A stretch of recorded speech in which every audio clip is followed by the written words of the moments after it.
As being injured and being amputated because of the injuries, you know. Like, I still feel like I have hands. Yeah. And the pain is like my hands are being crushed in a vice.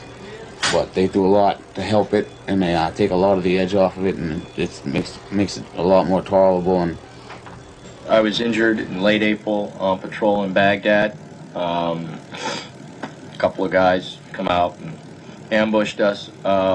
I got nerve damage and stuff like that. I've got a lot of pain. I'm constantly in pain.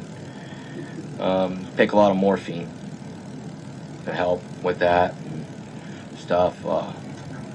Doing, you know, just readjusting, getting life back on track. You know what I'm saying? Yeah, I'm not going to do what it is that I did before. I was a Republican for quite a few years, and for some reason they conduct business in a very dishonest way. I'm going to be incredibly active in the Democratic Party down where I live once I get out. So I'm going to definitely do my best to ensure that the Democrats win control. Iraq, Baghdad, I didn't know anything of those things. And we were in the hallway in the upstairs of our house, and he was crying, and he said that he was really scared and he didn't want to have to go to Iraq. So we were able to have a whole conversation about sometimes some fear is healthy because it keeps our senses about us. And that's when he told me that he had not told anybody else, but he knew he was going to Baghdad. And we were, as everybody, we were glued to the TV. Just glued, completely glued to the television in hopes of seeing a glimpse of him. Can't you please go over to where the helicopters are? Can't you please let us see him? Then that night, it was about 10-something, I went upstairs to the bedroom, and I was laying in bed, and I was flipping the channels with the remote. All I heard was Black Hawk Down, South Central Iraq. What I can tell you at this hour is that last night the Army did indeed lose a Black Hawk helicopter. We are being told by officers on the ground that there were 6 occupants inside the Black Hawk. So the next morning, I got up and I said, you push those thoughts out of your mind. Okay, Jesus, I need you to come in. I need you, Jesus. You got to help me through this. The Army called me, and I remember getting on the phone and him asking me, was I Lila Lipscomb? And I said yes, and he said, Mother, Sergeant Michael Pedersen. And I remember dropping the telephone. And all I can honestly say that I remember is, ma'am, the United States Army, the Secretary of Defense, regretfully informs you.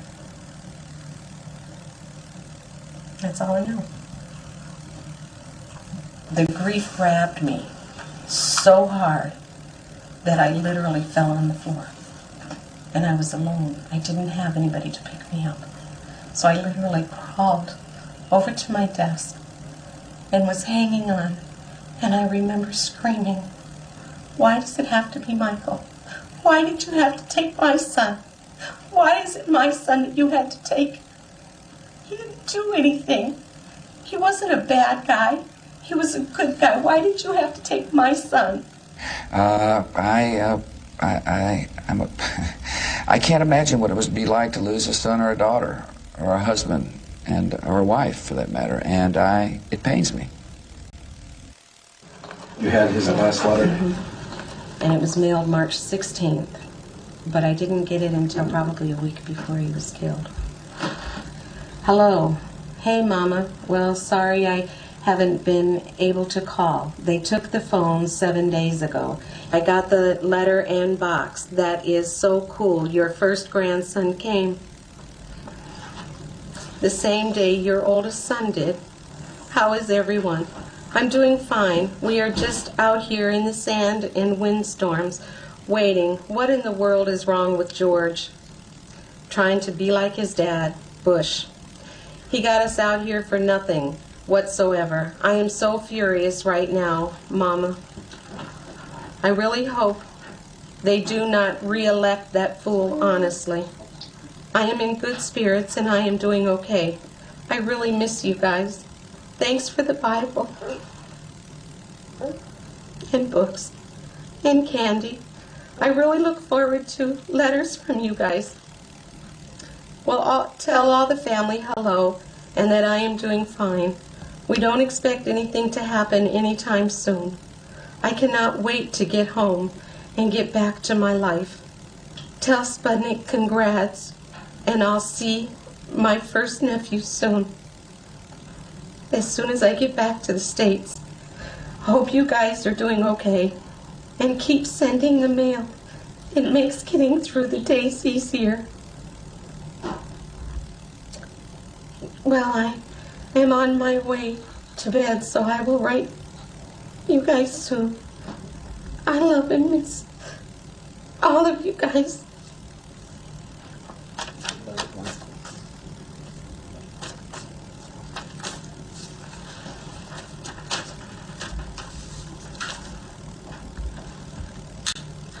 I wanted to be alive, and I can't make him alive.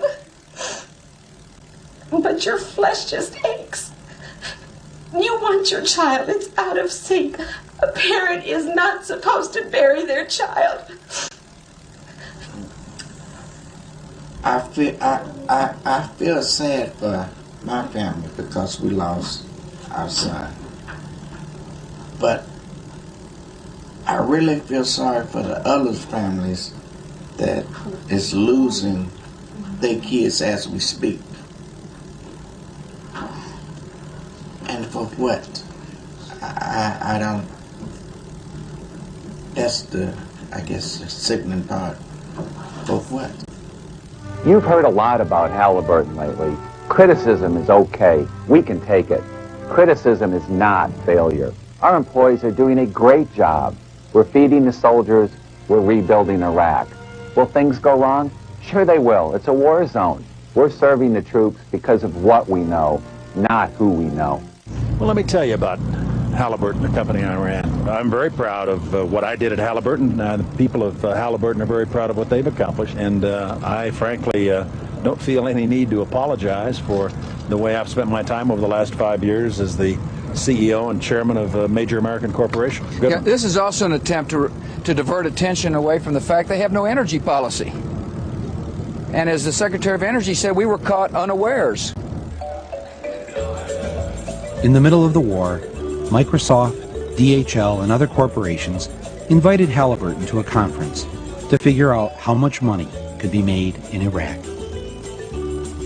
Having worked this effort even since before the invasion, the liberation of Iraq started, you, industry, are definitely a vital part of that effort.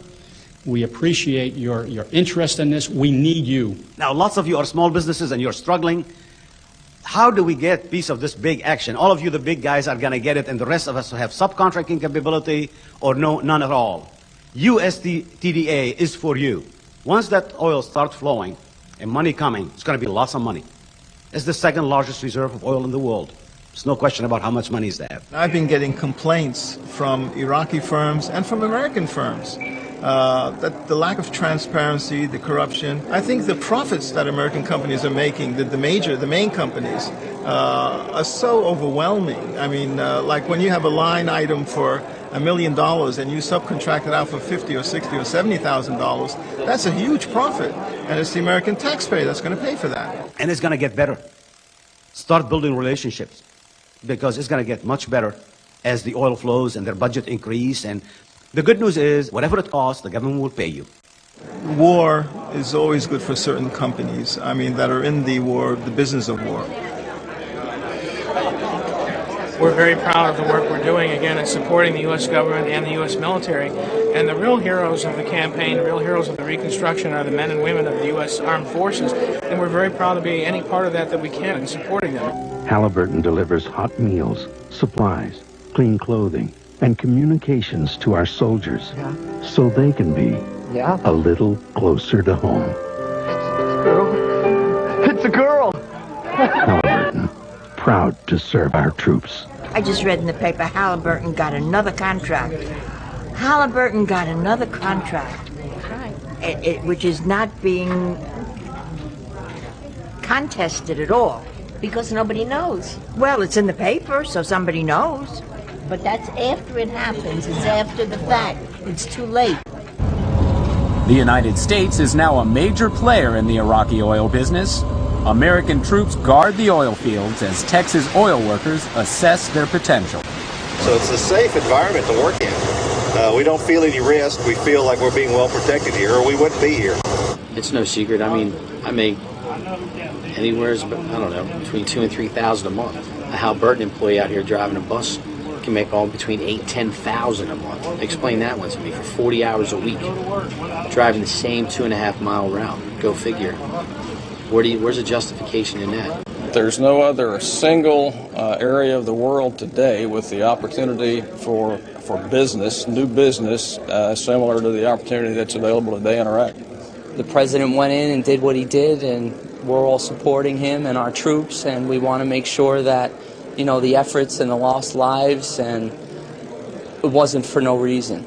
If it wasn't for the oil, nobody would be there. Nobody would worry about it.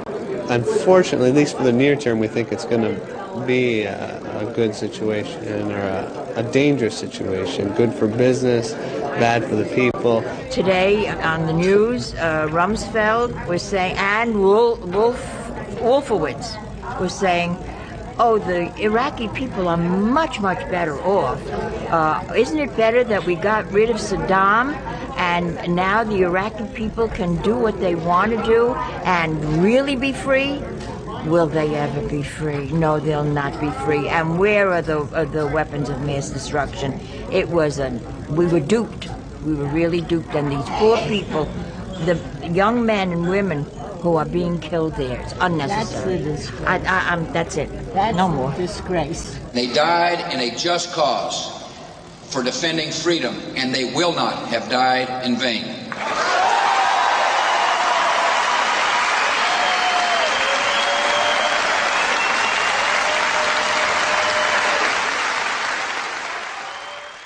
Lila had called to tell me that she was coming down from Flint to Washington, D.C. to attend a jobs conference.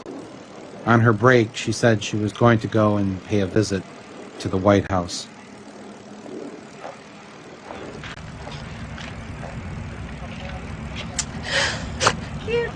Who's killed children? Iraqi children. My son killed. Kill my people in Spain. Yes. Yesterday. It's false lies. Kill people. Your children too. Yes, my son. They have business to do in Iraq now, and they're killing all these young Americans. Yes. For what? For oil. Of course, he's a terrorist.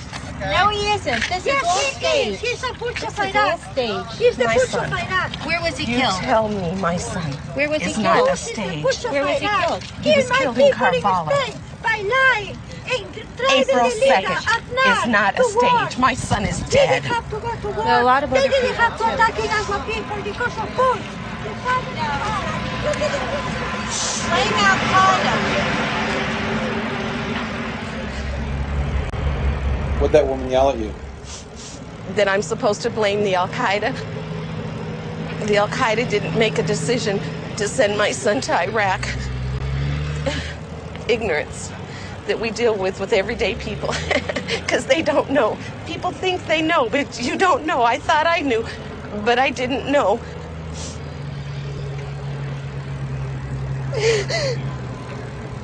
I need my son.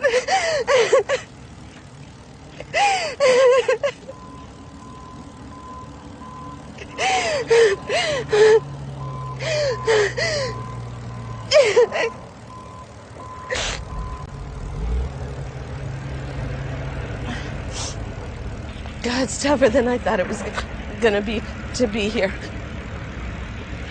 But it's freeing also, because I finally have a place to put all my pain and all my anger and to release it.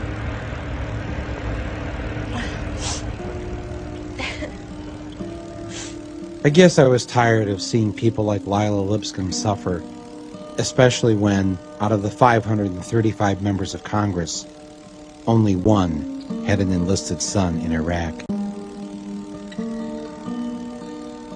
I asked Corporal Henderson of the United States Marine Corps to join me on Capitol Hill to see how many members of Congress we could convince to enlist their children to to go to Iraq.